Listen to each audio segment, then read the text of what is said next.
വളരെ മിടുക്കനായ ഒരുപാട് കഴിവുകളുള്ള ഒരു വിദ്യാർത്ഥി. പക്ഷേ അതൊന്നും അവൻ വേണ്ടതുപോലെ ഉപയോഗിക്കുന്നില്ല. ഒരു ദിവസം അവൻ ഒരിക്കലും ചിന്തിച്ചിട്ടില്ലാത്ത രീതിയിൽ അവൻ്റെ ജീവിതം ഒരു വലിയ വഴിത്തിരിവെടുക്കുകയാണ്. ഇതാ മരണം അവൻ്റെ മുമ്പിലെത്തിയിരിക്കുന്നു. അവനെ ഒരു കട്ടിലിലേക്ക് അല്ലെങ്കിൽ ഒരു വീൽചെയറിലേക്ക് തളച്ചിടുന്ന ഒരു രോഗം അവനെ ബാധിച്ചു കഴിഞ്ഞു. മരണം കൺമുമ്പിലെത്തിയപ്പോൾ തൻ്റെ കയ്യിലുള്ള സമയം എത്രമാത്രം ചുരുക്കമാണെന്ന് അവന് തോന്നിയപ്പോൾ അവനൊരു തീരുമാനമെടുത്തു.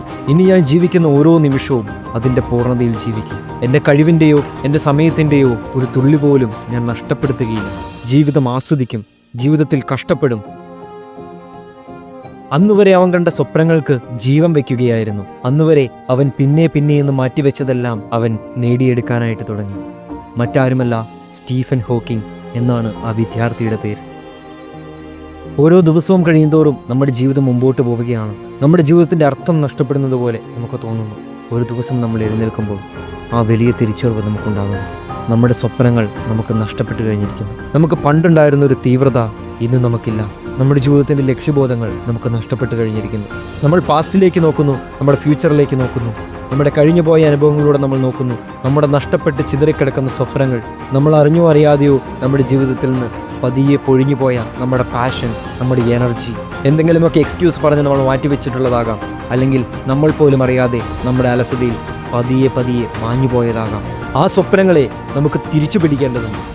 ഒരു നിമിഷം ഒന്ന് ചിന്തിച്ചു നോക്കുക, എന്തായിരുന്നു നമ്മുടെ ജീവിതത്തിലെ ഏറ്റവും വലിയ ആഗ്രഹം, ഏറ്റവും വലിയ സ്വപ്നം? ഇന്ന് നമ്മളത് നേടിയെടുത്തിട്ടുണ്ടോ? നമ്മൾ ആവണമെന്ന് ആഗ്രഹിച്ച ഒരാളായി നമ്മൾ മാറിയിട്ടുണ്ടോ? മറ്റുള്ളവരെ പരിഗണിക്കുന്ന, മറ്റുള്ളവരെ സ്നേഹിക്കുന്ന ഒരു മനുഷ്യനായി ഇന്ന് നമ്മൾ മാറിയിട്ടുണ്ടോ? ഇല്ലെങ്കിൽ ഇന്നു മുതൽ അതിനുള്ളൊരു ജീവിതം നമ്മൾ ആരംഭിക്കുകയാണ്. നമ്മുടെ സ്വപ്നങ്ങൾ എത്തിപ്പിടിക്കാൻ നമ്മൾ ആരാവണമെന്ന് ആഗ്രഹിച്ചോ ആ മനുഷ്യനായി തീരാൻ.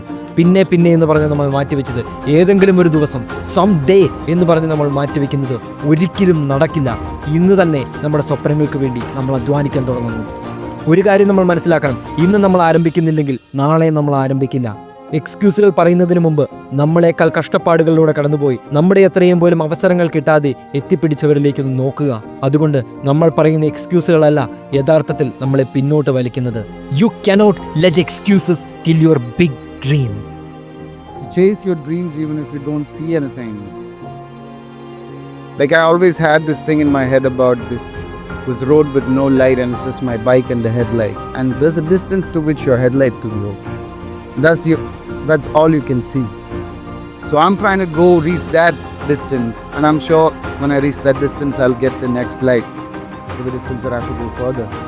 ചിലപ്പോൾ നമ്മൾ നോക്കുമ്പോൾ നമുക്ക് മുമ്പോട്ട് എന്താണെന്ന് അറിയാൻ കഴിയുകയില്ല. എന്തിനാണ് മുഴുവനും അറിയുന്നത്? ഒരടി വെക്കാനുള്ള വെളിച്ചമുണ്ടെങ്കിൽ ആ വെളിച്ചമാണ് നമ്മൾ സ്വന്തമാക്കേണ്ടത്. ഓരോ അടി വീതം മുമ്പോട്ട് യാത്ര ചെയ്യാനാണ് നമ്മൾ പഠിക്കേണ്ടത്. നമ്മൾ വാഹനത്തിൽ യാത്ര ചെയ്യുമ്പോൾ അതിൻ്റെ വെളിച്ചം നമുക്ക് കാണിച്ചു തരുന്നത് തൊട്ടു മുമ്പിലുള്ളത് മാത്രമാണ്. അതുപോലെ തന്നെയാണ് നമ്മുടെ ജീവിതം. ഒരു തോൽവിയിലോ ഒരു പരാജയത്തിലോ നമ്മൾ തോറ്റു കൊടുക്കരുത്, നമ്മൾ പിന്മാറരുത്. But it's important to be patient and wait for good things to come your way and do it and not lose heart. കാരണം നമ്മുടെ സ്വപ്നങ്ങൾ വലുതാണ്. നമ്മൾ ജീവിക്കുന്നത് നമ്മുടെ സ്വപ്നങ്ങൾക്ക് വേണ്ടിയിട്ടാണ്. You have to believe in your dreams. You have to believe in your passion and you have to take control of your life because your dreams, the world needs it.